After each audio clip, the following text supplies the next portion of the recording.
Friends, good morning. Last period we have going to learn the topic Newland's octaves law.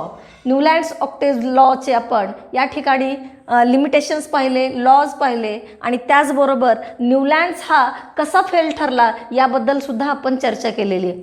तर आता आपण Newlands नंतर कुठला शास्त्रज्ञ येणार? न्यूलँड नंतर मेंडेलिव्ह हा शास्त्रज्ञ आलेला आपल्याला पाहायला मिळतो. ठीक आहे. मग आता मेंडेलिव्ह पिरियॉडिक टेबलचा आपण अभ्यास करणार आहेत. मेंडेलिव्ह हा कोण होता? कशा पद्धतीने त्यांनी मूलद्रव्याचे जे काही क्लासिफिकेशन आहे ते कशा पद्धतीने केलेले आहेत याबद्दल आपण चर्चा करणार आहोत. मेंडेलिव्ह पिरियॉडिक टेबल हा जर पाहिला तर यामध्ये आपल्याला सगळ्यात महत्त्वाचं म्हणजे इंट्रोडक्शन टू द सायंटिस्ट पाहिजे. हा सायंटिस्ट कुठला आहे, कशा पद्धतीने यांनी इलेमेंटचं क्लासिफिकेशन केलेलं आहे हे आपण बघणार आहोत. चला तर मग आता मेंडेलिव्ह पिरियॉडिक टेबल पाहणार आहोत. इंट्रोडक्शनमध्ये जर तुम्ही पाहिलं तर आपल्याला हा पिक्चर दिसतोय की डिमेट्री मेंडेलिव्ह सरांचा. डिमेट्री मेंडेलिव्ह यांचा जन्म 1834 अँड यांचं डेथ जी झालेली आहे तर 1907 मध्ये झालेली आपल्याला पाहायला मिळते. Was the professor in the Saint Petersburg university. He made separate card for the every known element showing is atomic masses. त्यांनी काय केलेलं पाहायला मिळतं रे, तर जी की इलेमेंट आहे त्या इलेमेंटचा अभ्यास केला त्यांनी आणि त्याच्या हेतूतून त्यांच्या लक्षात आलं की प्रत्येक जे काही माहिती असणारा मूलद्रव्य आहे त्या मूलद्रव्याचे त्यांनी एक छोटे छोटे कार्ड्स तयार केले. जसे पत्त्याचे कार्ड्स असतात त्या पद्धतीनं त्यांनी काय केले, कार्ड्स तयार केले आणि त्यावर काय टाकलेलं आहे त्याच्यावरती आपल्याला पाहायला मिळतो की त्याचा ॲटॉमिक नंबर टाकला. इलेमेंटचं जे की संज्ञा म्हणलं जातं ती सुद्धा त्या ठिकाणी लिहिलेली होती. त्याचबरोबर त्याची प्रॉपर्टी सुद्धा त्याच्यावर लिहिलेली होती. ही arrange the cards in accordance with the atomic masses and properties of the element which results in the innovations of the periodic table of element. म्हणजे यामध्ये आपल्याला काय सांगता येतं की जे मूलद्रव्य आहे, जे इलेमेंट आहे त्याच्या ॲटॉमिक मासेस जे आहे ते ॲटॉमिक मास त्या कार्डवर लिहिलेलं होतं. त्याचबरोबर त्याची जे प्रॉपर्टी आहेत याची जी कार्डची जुळवणी आहे ती ॲटॉमिक मासेसच्या इन्क्रीजिंग ऑर्डरने केलेली आपल्याला पाहायला मिळतं आणि त्यातूनच त्यांना एका पिरियॉडिक टेबलचा शोध लागलेला आपल्याला पाहायला मिळतो. अशा पद्धतीने आपण introduction to the scientist explain केलं. चला तर मग आता पुढचे जे पॉईंट्स आहेत ते एक्सप्लेन करू.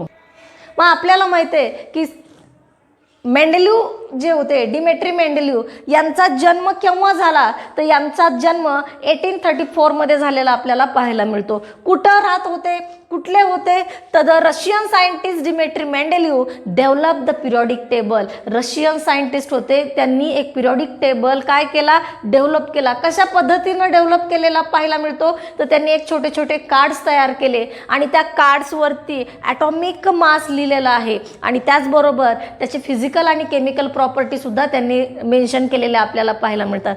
हे जे कार्ड्स आहेत त्या कार्ड्सला increasing order of its atomic मासेसनुसार त्यांनी काय केलेले आहे, मांडणी केलेली पाहायला मिळते आणि त्यातून त्यांना पिरियॉडिक टेबलचा काय झालेला आहे, शोध लागलेला आपल्याला पाहायला मिळतो.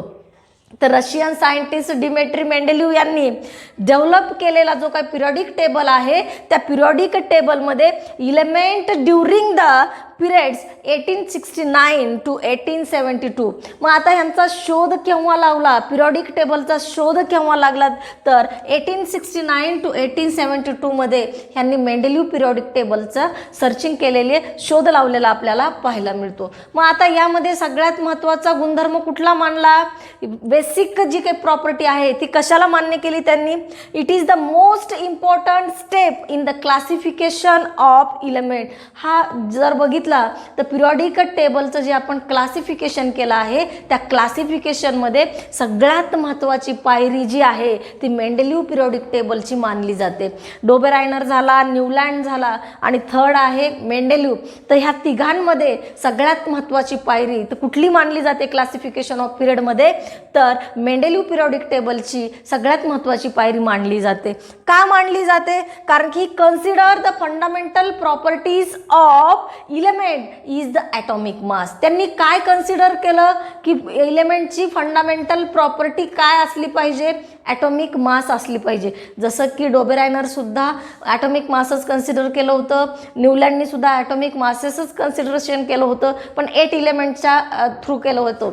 त्याचबरोबर मेंडेलिव्हनं सुद्धा fundamental property of element is the atomic mass standard and arrange the 63 elements known at that time in the increasing order of their atomic masses म्हटलं जातं.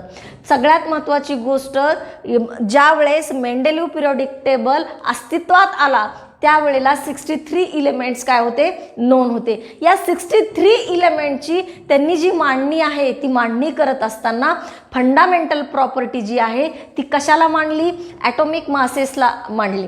आणि ॲटॉमिक मासेसला ज्यावेळेस त्यांनी फंडामेंटल प्रॉपर्टी मानली गेली त्यावेळेला ॲटॉमिक मासेसच्या इन्क्रीजिंग ऑर्डरनं त्यांनी काय केलेलं पाहायला मिळतं की त्याची मांडणी केलेली आपल्याला पाहायला मिळते.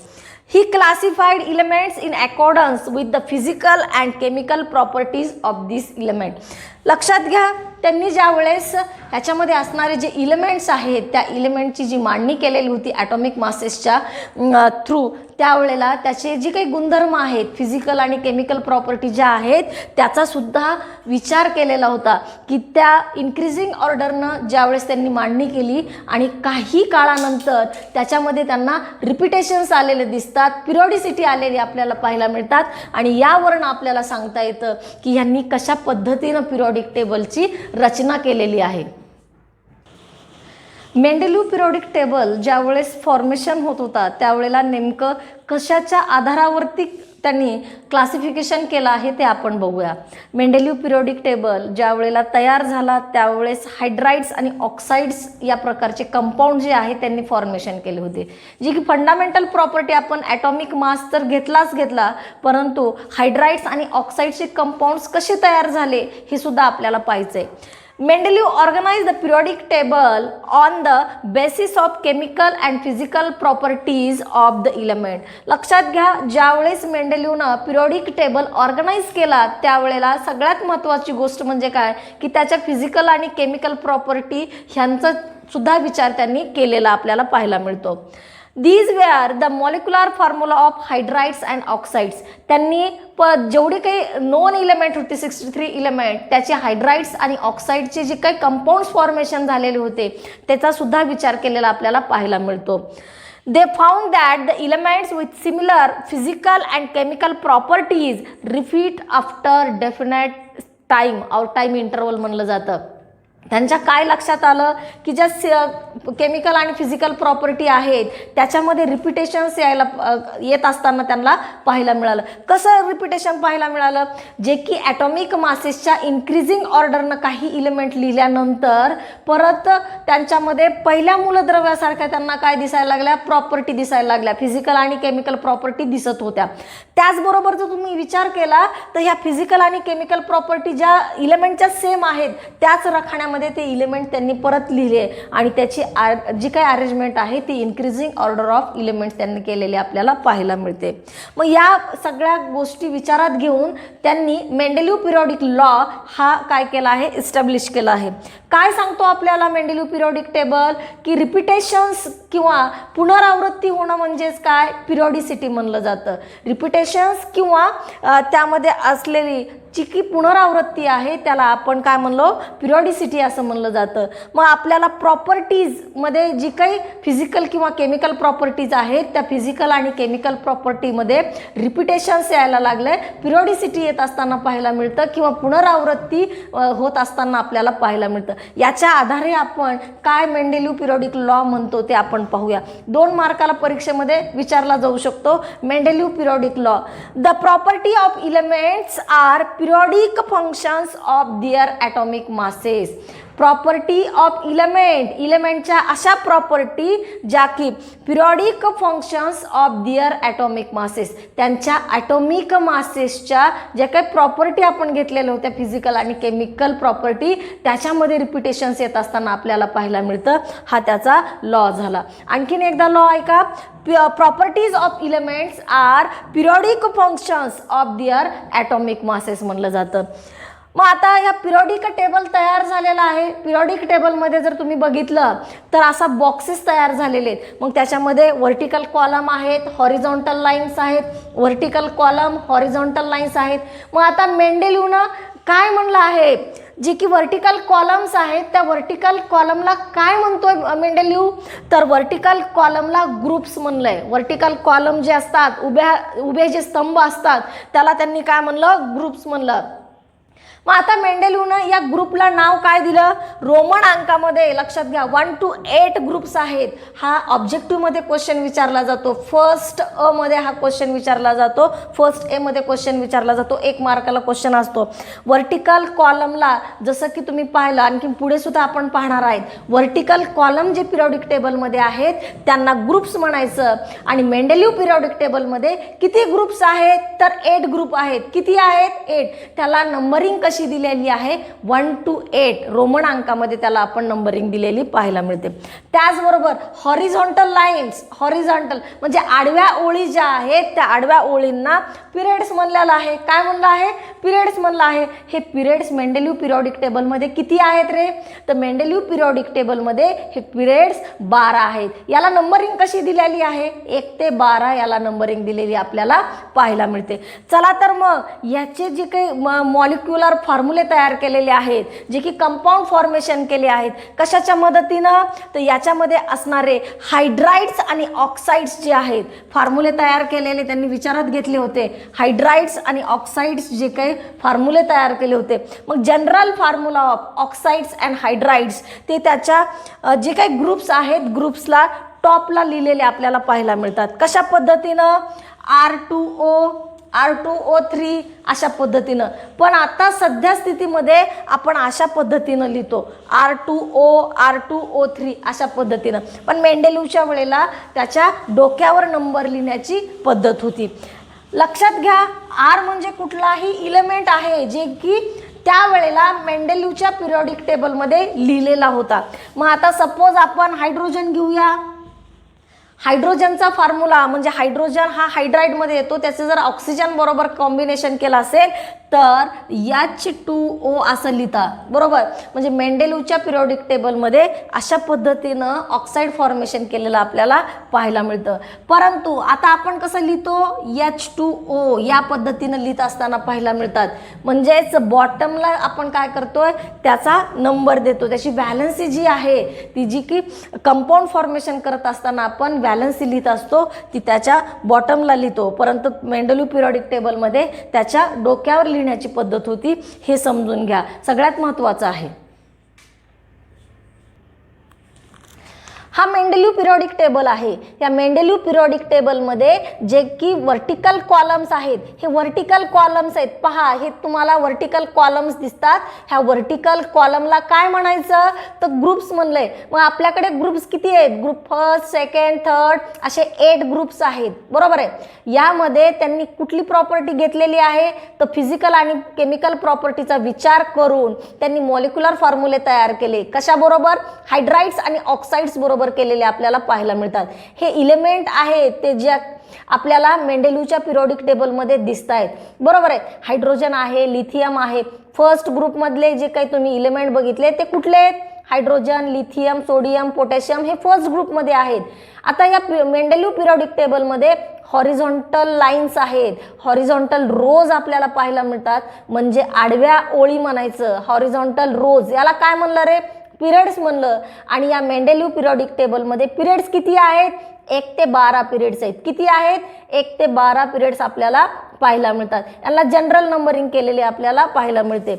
आता मेंडेलिव्ह पिरियॉडिक टेबलचं जर तुम्ही ऑब्झर्वेशन केलं तर याच्या वरच्या बाजूला हायड्राइड्स आणि ऑक्साइड्सचे रेणुसूत्र लिहिलेले पाहायला मिळतात. मॉलिक्युलर फॉर्म्युले आपल्याला पाहायला मिळतात. यामध्ये सगळ्यात महत्त्वाची गोष्ट काय सांगितली आहे, तर हायड्राइड्समध्ये ग्रुप फर्स्ट, सेकंड, थर्ड हे हायड्राइड फॉर्मेशन करत नाही आहेत आणि 8वा सुद्धा इथं हायड्राइड फॉर्मेशन करत नाही आहे. बरोबर, जिथं की ब्लँक स्पेस दिलेला आहे ग्रुपच्या वरच्या टॉपला म्हणलं बरं का, वरच्या टॉपला ब्लँक स्पेस आहे, ते ग्रुप्स हायड्राइड फॉर्मेशन करत नाहीत.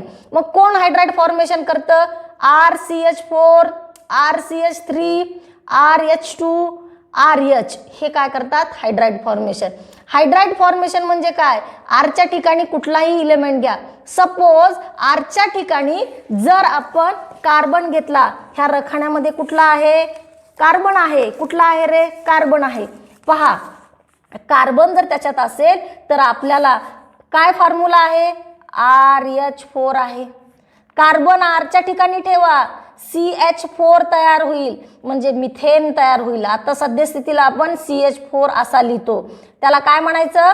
मिथेन म्हणलं जातं. अशा पद्धतीनं हायड्राइड्स आणि ऑक्साईड्सचे जे काही मॉलिक्युलर फॉर्म्युले आहेत ते आपण करू शकतो. आता आरच्या ठिकाणी इथं C ठेवा, CO2 कार्बन डायऑक्साईड फॉर्मेशन झालं, म्हणजे इथला कुठलाही इलेमेंट उचलायचा आणि ह्या आरच्या ठिकाणी जर तुम्ही ठेवला तर याच्यामध्ये हायड्राइड्स आणि ऑक्साईडचे जे काही फॉर्म्युले आहेत ते तयार होत असताना पाहायला मिळतात. तसंच तुम्हाला ग्रुप 5ला करा, ग्रुप 6ला करा, ग्रुप 7ला करा. आता ग्रुप 8, ग्रुप फर्स्ट, सेकंड आणि थर्डला जर बघितलं तर याच्यामध्ये फक्त ऑक्साईड फॉर्मेशन होतात, हायड्राइड फॉर्मेशन होत नाहीत. त्याचबरोबर तुम्ही जर मेंडेलिव्ह पिरियॉडिक टेबल जर केअरफुली बघितला तर याच्यामध्ये तुम्हाला क्वेश्चन मार्क दिसतात. बरोबर आहे. हे क्वेश्चन मार्क आपल्याला काय सांगतात रे? तर त्यावेळेला ह्या इलेमेंटला त्यांना नाव देता आले नाहीत. बरोबर आहे की इथं YTला क्वेश्चन मार्क आहे, त्यानंतर आणखीन क्वेश्चन मार्क LA ला आहे, त्यांना नाव देता आले नाहीत म्हणून तिथं क्वेश्चन मार्क आपल्याला पाहायला मिळतो. त्याचबरोबर मेंडेलिव्ह पिरियॉडिक टेबलचं आणखीन ऑब्झर्वेशन केलं तर तुमच्या असं लक्षात येईल की इथं ब्लँक स्पेस ठेवलेले आहेत. बरोबर आहे. मग हे ब्लँक स्पेस का ठेवला? हा 44 आहे. बरोबर, त्यानंतर 68 आहे, 72 आहे. ही जी इलेमेंट आहेत 44, 68, 72 हे जे ब्लँक स्पेस ठेवलेले आहेत त्यावेळेस त्यांनी फक्त त्याच्याबद्दल काय केलं होतं? भाकीत केलं होतं, म्हणजे फक्त सांगितलं होतं की अशा पद्धतीचा इलेमेंट त्या ठिकाणी येणार आहे, परंतु त्याचं नाव काय आहे हे त्यांना सांगता आलं नाही. म्हणजे इक्का बोरॉन, इक्का ॲल्युमिनियम आणि इक्का सिलिकॉन हे तिथं त्यांनी भाकीत केलेली इलेमेंट आपल्याला पाहायला मिळतात. चला तर मग आता मेंडेलिव्ह पिरियॉडिक टेबलमध्ये थिंक अबाउट इट हे क्वेश्चन्स आपण बघूया. चला तर मग आपण थिंक अबाउट इटचे क्वेश्चन्स पाहूया. काय सांगतो आपल्याला क्वेश्चन, जे की आपण पिरियॉडिक टेबल ऑब्झर्वेशन केलेला आहे मेंडेलिव्हचा, त्या मेंडेलिव्ह पिरियॉडिक टेबलनुसार आपल्याला क्वेश्चन्स विचारलेले आहेत. तुम्हाला असाच कुठलाही एक मेंडेलिव्ह पिरियॉडिक टेबल दिला जाईल आणि त्यानुसार तुम्हाला क्वेश्चन्स विचारले जातात. 2 मार्काला, 3 मार्काला याच्यावरती आपल्याला क्वेश्चन्स विचारले जातात. आपल्याकडे बघितलं तर आता क्वेश्चन्स विचारण्याची जी पद्धत आहे ती चेंज केली आहे. कशा पद्धतीनं? तुम्ही पाठांतर करून न तर समजून आपल्याला क्वेश्चन्स द्यायचे आहेत. ठीक आहे. मग या क्वेश्चन्सचे आन्सर जे आहेत ते आपल्याला पिरियॉडिक टेबल मेंडेलिव्हचा समजला तरच तुम्ही त्या ठिकाणी त्याचे आन्सर देऊ शकता. क्वेश्चन काय विचारला आहे तर आपण फर्स्ट बघूया. There are some vacant places in the Mendeleev periodic table. मी आत्ताच सांगितलं होतं की मेंडेलिव्ह पिरियॉडिक टेबलमध्ये काही वॅकंट स्पेसेस आपल्याला दिसत आहेत. मग आता त्याचे काय दिलेले आहेत तर ॲटॉमिक मासेस दिलेले आहेत. In some of these elements places the atomic masses are seen. त्याच्या ठिकाणी आपल्याला फक्त ॲटॉमिक मास दिसतात. बरोबर आहे. To be predicted in list 3 of these predicted atomic masses. त्यावेळेला फक्त ॲटॉमिक मासेस त्यांनी जे गेस केलेला होता ते कमीत कमी 3 एलिमेंटचे तुम्हाला शोधून लिहायचे तिथं, along with their groups and period. ते कुठल्या ग्रुप्समध्ये आहेत, कुठल्या पिरियडमध्ये आहेत हे आपल्याला त्या ठिकाणी लिहायचं आहे. जर पिरियॉडिक टेबलचं जर तुम्ही केअरफुली ऑब्झर्वेशन केलं असेल तर ह्या प्रश्नाचं उत्तर तुम्हाला अतिशय सोप्या पद्धतीने येईल. पिरियॉडिक टेबलमध्ये 44 हा ब्लँक स्पेस असणारा, म्हणजे फक्त ॲटॉमिक मास असणारा 44 इलेमेंट तुम्हाला पाहायला मिळतो. त्या इलेमेंटचं आपल्याकडे नाव नाही आहे. मग 44 कुठल्या ग्रुपमध्ये आहे? उभ्या ज्या लाईन्स आहेत व्हर्टिकल कॉलम म्हणलं जातं, त्या व्हर्टिकल कॉलमला आपण ग्रुप म्हणलं. किती नंबरच्या ग्रुपमध्ये 44 दिसतं तुम्हाला तर ग्रुप 3rd मध्ये दिसतं. आता हॉरिझॉन्टल रोज बघा, बरोबर. हॉरिझॉन्टल रोज बघा, हॉरिझॉन्टल रोज म्हणजे आडव्या ओळी बघा, किती नंबरची आडवी ओळ आहे, तर पिरियड 4 नंबरची आपल्याला त्या ठिकाणी पाहायला मिळते. म्हणजे 44 हा वॅकंट इलेमेंट आहे, त्याचं नाव देता आलं नाही त्यांना, आणि ग्रुप 3 आणि पिरियड कुठला आहे 4th मध्ये आपल्याला पाहायला मिळतो.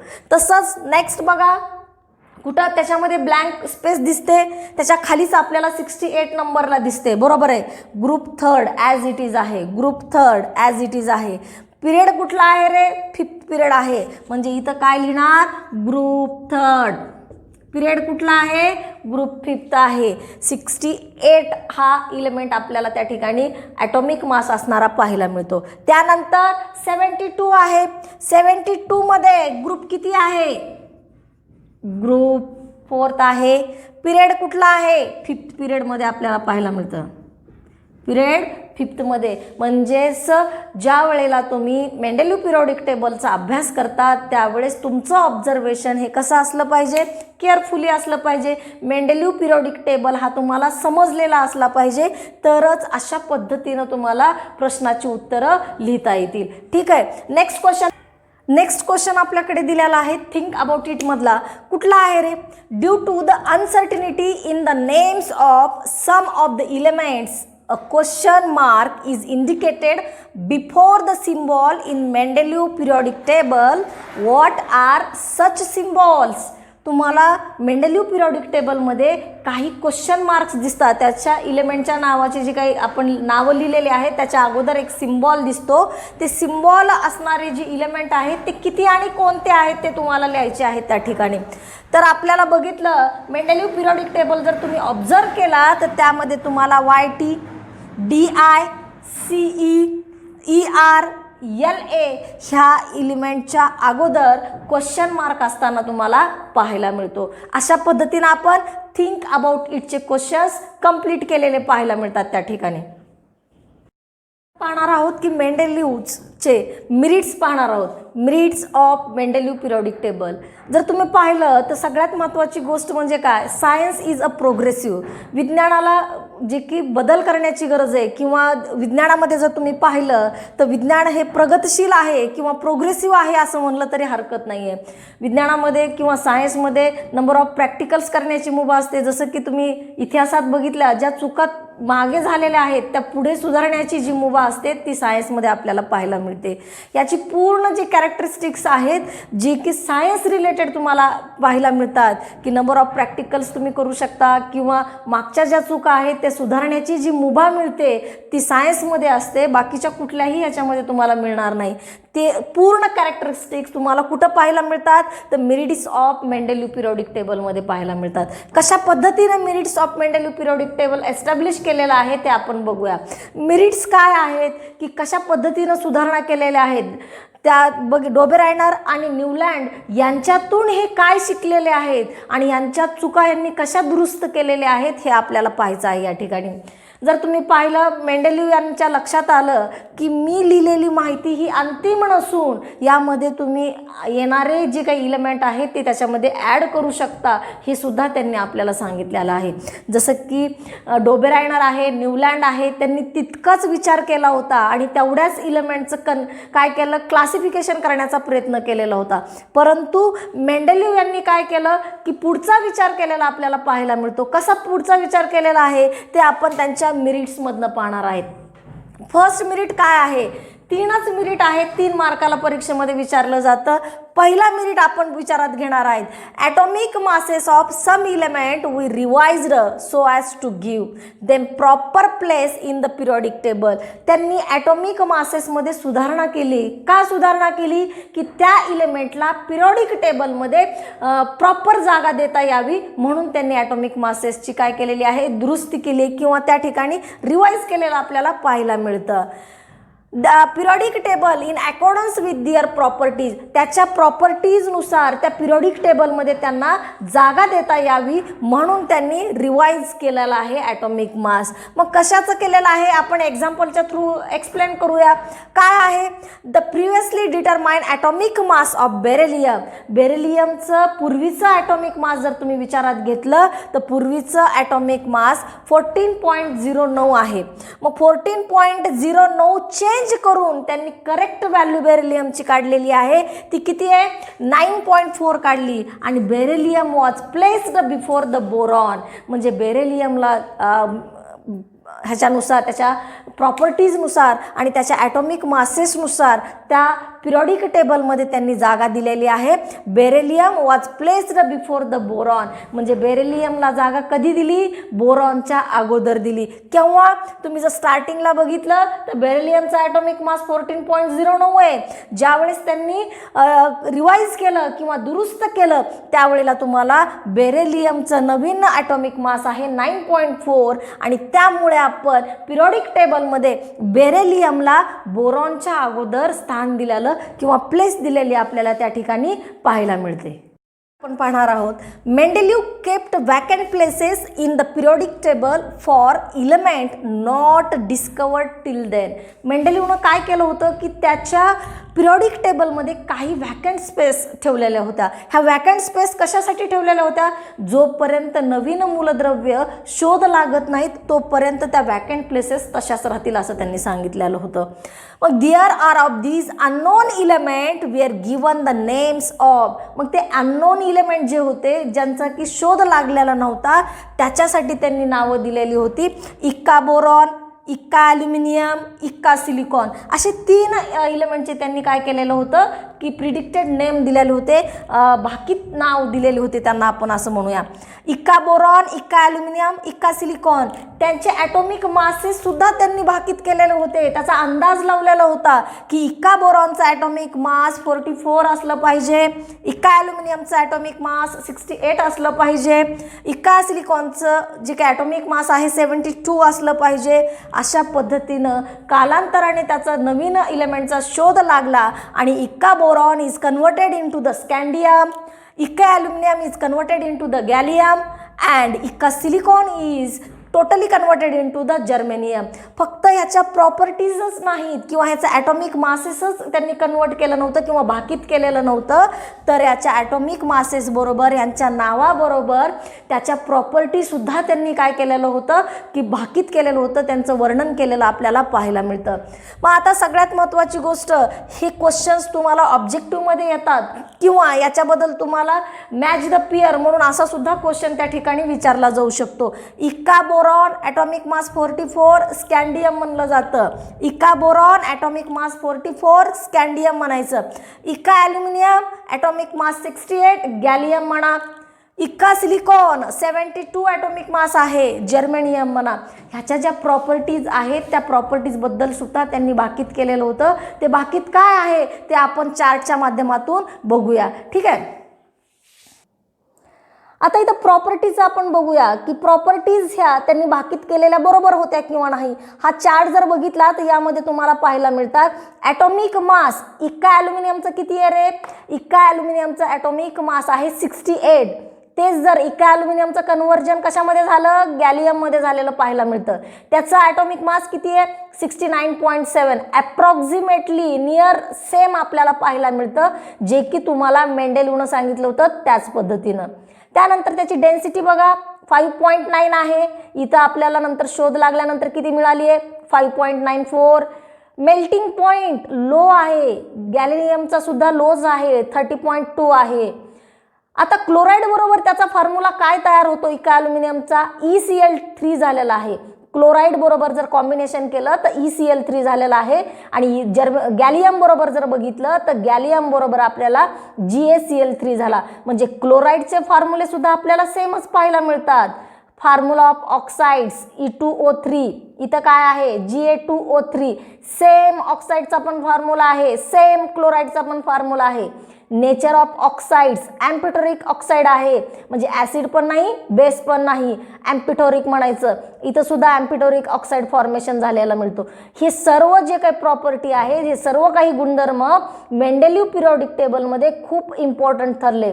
म्हणजेच काय? Due to this success all we are convinced about the importance of Mendeleev periodic table and this method of the classification element was accepted immediately. म्हणजे हे टोटल जे काही मेंडेलिवचं यश आहे, ह्या यशामुळे मेंडेलिव पिरियॉडिक टेबल हा तात्काळ त्यांनी काय केलेला आहे? मान्य केलेला आपल्याला पाहायला मिळतो. चला तर आपण थर्ड त्याचा मिनिट पाहूया.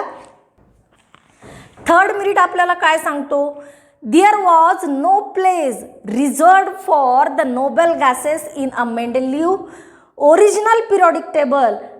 मेंडेलिव्हच्या ओरिजिनल पिरियॉडिक टेबलमध्ये कशाला जागा नव्हती, नोबेल गॅसेसला जागा नव्हती, म्हणजेच राजवायूला जागा नव्हती. मग जर तुम्ही पाहिलं तर how ever Wien Nobel gases such as helium, neon, argon हे 3 जे काही नोबेल गॅसेस आहेत ते 19th सेंचुरीला काय झाले आहे की आपल्याला सापडलेले मिळतात.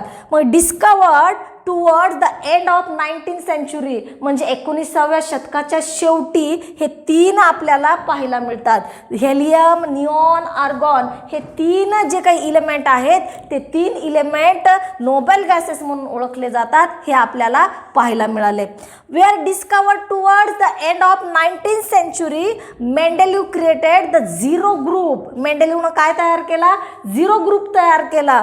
Without the disturbing their original periodic table. त्यांनी स्वतःच्या पिरियॉडिक टेबलला कुठंही धक्का न लावता, कुठंही डिस्टर्बन्स न करता एक झिरो ग्रुप तयार केला आणि तो कुठं ठेवला की पिरियॉडिक टेबलच्या शेवटी ठेवला आणि तो त्या ठिकाणी एकदम फिट बसला आणि त्या ठिकाणी शोधलेले जे काही 3 नोबेल गॅसेस आहेत ते त्या ठिकाणी मांडण्यात आले. म्हणजे हेलियम, निऑन, आर्गॉन ज्याला की जागा नव्हती मेंडेलिव्हच्या पिरियॉडिक टेबलमध्ये, मेंडेलिव्हनं त्यासाठी 19th सेंचुरीच्या शेवटी त्याचा शोध लागला आणि त्यांच्यासाठी त्यांनी एक झिरो ग्रुप तयार केला आणि ह्या झिरो ग्रुपला जागा त्यांनी कुठं ठेवली तर शेवटी ठेवलेली पाहायला मिळते, आपल्याला पिरियॉडिक टेबलच्या शेवटी पाहायला मिळते. आणि त्या ठिकाणी हे जे नोबेल गॅसेस आहेत ते झिरो ग्रुपमध्ये एकदम फिट बसलेले आपल्याला पाहायला मिळतात. अशा पद्धतीनं आपण मेंडेलिव्ह पिरियॉडिक टेबलमध्ये मिरिट्स पाहिलेले आहेत. 3 मिरिट्स आहेत आणि तिन्ही तुम्हाला समजले असतील अशी आपण अपेक्षा करूया. ठीक आहे.